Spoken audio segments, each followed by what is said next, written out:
What is going on, guys? Making a big change on my bike here. I got my primary cover off completely. Let me tell you, that was crazy. But I basically had to put the bike in first gear, hold the brake, the front brake and the back brake, while I simultaneously removed this giant nut right there. And I knew approaching it, it was backwards threaded, so I never did turn it the wrong way, but that was pretty tricky. Got it all off of there, but I gotta say I wasn't really pleased with the Dark Horse Man of War and the way it made my bike behave. Other people have had a lot of luck with it.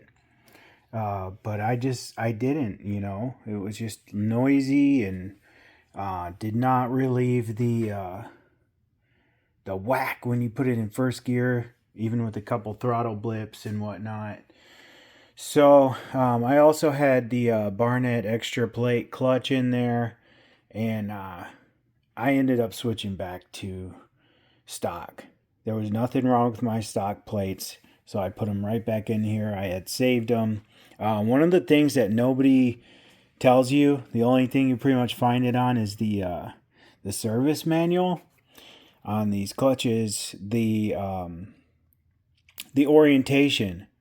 So the beginning orientation specifically, you have that one friction plate that has a hollow center kinda, and those two little rings fit inside of there.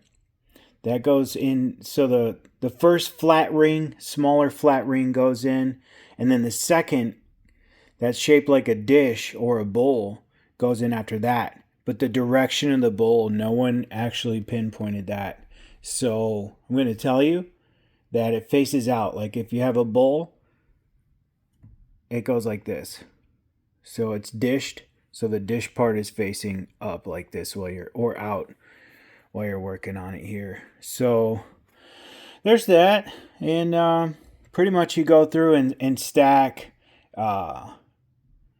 steel friction plate followed by clutch plate, steel friction plate followed by clutch plate until you get to the very tippy top, and then here you got these guys here. I'll have another video with torque specs and everything like that, but I just kind of have it placed together there. I did order a Screaming Eagle compensator that I'm going to put in just because they're better. There was nothing wrong with my factory one that I had. It was starting to show some signs of wear, but I'm going to put the Hayden tensioner back in there. I did remove the smaller spring from it because it was hella tight in there. So I didn't want too much tension on my chain. So I decided to put this back in, remove that smaller spring from in the bottom part underneath there. And because it was quite a bit of tension. So it's fun stuff coming up. And followed by, I was using that thing, the automatic ratchet, and I had my torque spin in it, not even thinking about it, and boop, we have a nice stripped out freaking screw there on the derby cover. So yeah, it's not a big deal, just take a bolt extractor to it, get a new set of screws anyway. So fun stuff, and I'll have some more videos coming on the process as it goes. But this whole process that that you're looking at with me right now took me roughly 2 hours, and that was with taking my sweet time, getting stuff out of there. Didn't take that long really.